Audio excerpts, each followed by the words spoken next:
এবার চীনের উপর 200% শুল্ক আরোপের হুঁশিয়ারি দিয়েছেন যুক্তরাষ্ট্রের প্রেসিডেন্ট ডোনাল্ড ট্রাম্প। তিনি বলেছেন, যুক্তরাষ্ট্রকে আরও বেশি ম্যাগনেট দিতে হবে, না হলে চীনের উপর এই শুল্ক আরোপ করা হবে।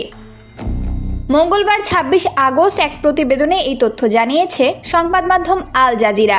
প্রেসিডেন্ট ট্রাম্প বলেছেন, চীনকে যুক্তরাষ্ট্রকে আরও বেশি ম্যাগনেট দিতে হবে, নইলে তাদের পণ্যে 200% বা আরও বেশি শুল্ক বসানো হবে। সোমবার সাংবাদিকদের সঙ্গে আলাপকালে তিনি এ মন্তব্য করেন।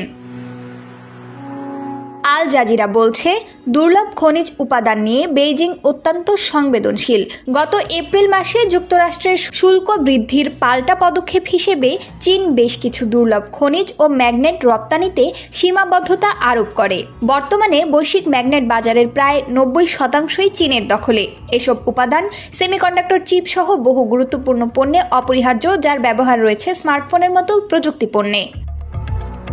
ট্রাম্পের এই মন্তব্য এমন এক সময়ে এসেছে যখন যুক্তরাষ্ট্রের ইন্টেল কর্পোরেশনের 10% শেয়ার নেওয়ার ঘোষণা দেওয়া হয়েছে।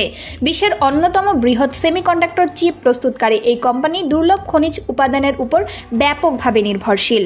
এদিকে চীনের রপ্তানি প্রবণ উল্টো চিত্র দেখিয়েছে। গত জুলাই মাসে দেশটির বিরল খনিজের রপ্তানি উল্লেখযোগ্যভাবে বেড়েছে। চীনা কাস্টমসের তথ্যে দেখা যায়, জুনের তুলনায় জুলাইয়ে বিরল খনিজ আকরিক আমদানি 4700 টনের বেশি বৃদ্ধি পেয়েছে। বিশ্বের দুই বৃহত্তম অর্থনীতির মধ্যে চলমান শুল্ক বিরোধের প্রেক্ষাপটে ট্রাম্পের বক্তব্য সামনে এসেছে। চলতি মাসের শুরুতে বিরোধ কিছুটা প্রশমিত হওয়ার ইঙ্গিত মিললেও নতুন হুমকি পরিস্থিতিকে আবার জটিল করেছে বলেই মনে হচ্ছে।